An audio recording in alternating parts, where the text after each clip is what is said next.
30 milliards de francs CFA ont été investis pour 2018. Nous avons touché 183 000 bénéficiaires. Nous avons investi dans tous les secteurs économiquement importants pour le plan Sénégal émergent. J'en viens à mon deuxième propos, c'est-à-dire la stratégie pour 2019. Nous avons adopté la stratégie des 3 F, financer, formaliser et former.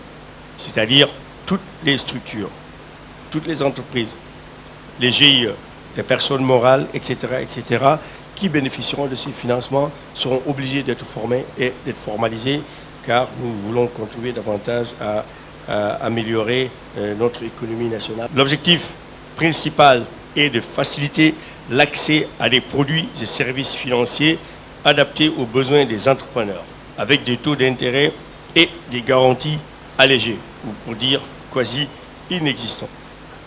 Nous allons aussi accompagner, former, renforcer les capacités de nos bénéficiaires et des cibles.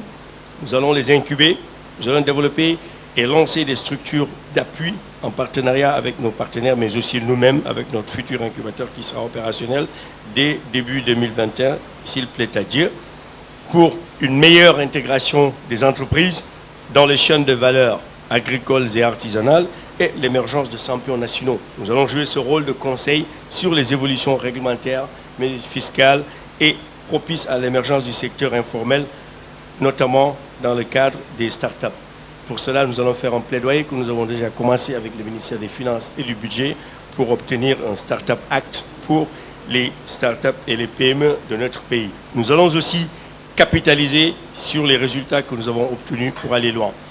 Favoriser l'accès au capital de connaissances par le recensement, la production et la mise en place des dispositions d'études et de données sectorielles, ainsi une nouvelle direction qui va s'occuper des études et de la production de données et de la gestion de la connaissance va être mise en place pour vraiment fournir des données, des études aux journalistes, aux entreprises, mais aussi aux partenaires techniques et financiers sur l'ensemble du pays, sur ce que nous sommes en train de faire. Pour l'offre de financement de 2019, l'accompagnement financier ne changera pas de manière significative, car les produits que nous avons mis à la disposition des populations en 2018 ont été plébiscités, les gens en redemandent.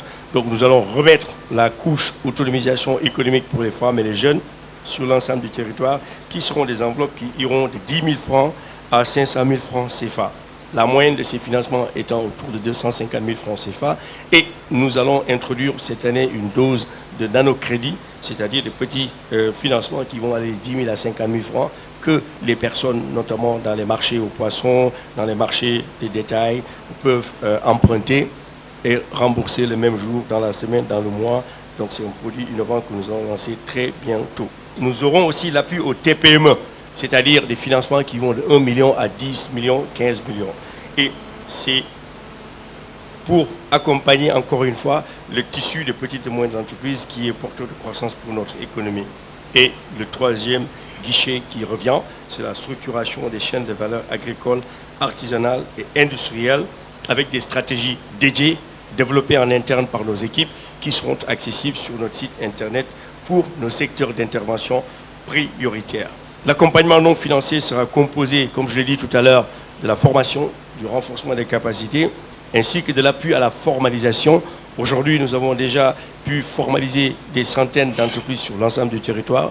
Nous avons aussi travaillé en partenariat avec les tribunaux de grandes instances et les chambres de commerce pour dématérialiser la procédure d'obtention du NINEA et du RCCM qu'on appelle IRCCM ou NINEA Web qui est en cours. Et nous voulons aller loin et permettre aux Sénégalaises et Sénégalais de pouvoir, de chez eux, postuler en ligne pour obtenir le registre de commerce NINEA sans se déplacer et tout vous trouvera chez vous.